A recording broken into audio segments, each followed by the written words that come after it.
Hey, it's Rob at EMPI. We're on another dealer visit right here in our own backyard, beautiful Fullerton, California. Rancho Transaxle, you know them, you've heard of them, they're famous. And here's Dave. Dave, great to meet you. Hey, nice to meet you too. Looking forward to the walk around. Can you show us the magic? Sure, welcome to Rancho. Come on in, show you around. So I see an awesome machine shop, beautiful, clean. Tell me what happens in here. Well, we do a lot of stuff in here. Mainly we do a lot of machining for the Mendiolas, some of the aftermarket stuff. We do some welding over here because all the gears get welded on the aftermarket stuff. Sanding, we have a grinder over here, demagnetizer, vertical mills, kind of use everything for everything. Everything to do with transaxles, machining and kind of adapting happens in here. That's spectacular. So show me around, what are the highlights? Right now we're working on a special project for somebody we know. Over here. Lino's one of our lead builders. He's working on a main shaft right now. And what he's doing is kind of cleaning everything up, getting the bearing surfaces nice and smooth, so that when this thing goes together, it feels like butter.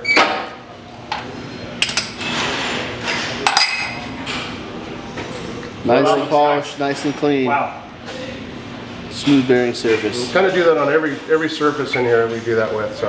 So that you still have time. You said you're doing, I think you said between 90 and 100 transaxles a month. Yeah. But you still have time to finish surfaces by hand. You have to. You have to. Everything meticulously gets gone through.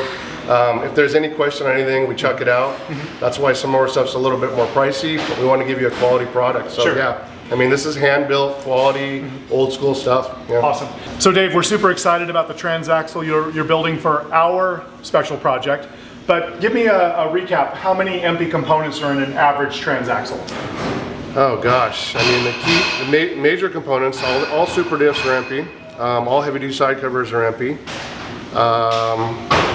The Rhino cases that EMPI has right now are really bitchin'. They're available, they're awesome.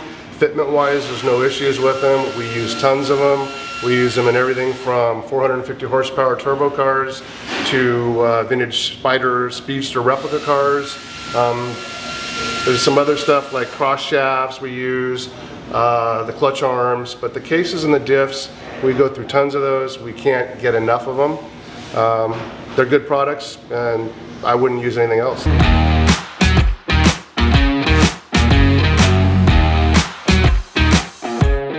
So Dave, show me what happens. The teardown area, I've heard stories.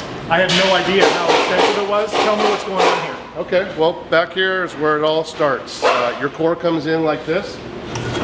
You get an old crusty monster piece of tranny right here. The guys will tear them apart. And what he'll do is he'll tear this into pieces. He'll put it in a little cart, little bin, okay? All that dirty stuff goes right in this parts washer here. But everything goes in greasy and comes out nice and clean. Here's an example of a case. That was that grimy case that went in there. Yeah. Get all the crustaceans off of that? Get all that off so you can sandblast it. Yeah. Then from there they get staged. Then it goes back here to the blast area. Usually I got a guy in here blasting all day long. So soda blasting, is that what's going on? It's a glass bead. Glass bead, Yep, okay. glass bead. So we're gonna get that surface clean, it's gonna look pretty, it's gonna be ready to mate all those pieces together. Well, it gives us a better idea of inspection as well. Okay. So when it's clean, I can see everything. We can see if there's any hidden defects in there. And if there is, we get rid of it. You know? But this is the washed items here. So each card represents one build, is that okay? Yep, each card's a build, each card's a customer. They'll go back in there and get cleaned up, and then they can get the thorough inspection, see actually what needs to be gone through. Dave, I don't think you mentioned, how long has Rancho been doing this? How long have you been doing this? Rancho's been around almost 40 years. I've been doing it for about 15, going on 16 years. So Dave, I see a lot of eye candy here in the shipping area. These are all going to make a lot of boys and girls very happy. Tell me what's going on here. Everything here is waiting for customer pickup. Everybody's been called and they're just either coming to pick it up or waiting to pay for it so we can ship it. I would like to point out here a couple of these. These are a couple high-end trannies right here. This is one of your cases that we use. And something that we use here is we support the ring gear side. We added a gusset on the case. So it kind of gives it a little more meat to support that side there, because that's where all the magic is with the ring gear. Okay. But there's another one there, like this one's going in a It's a Porsche replica car. This one's going into another Porsche replica car.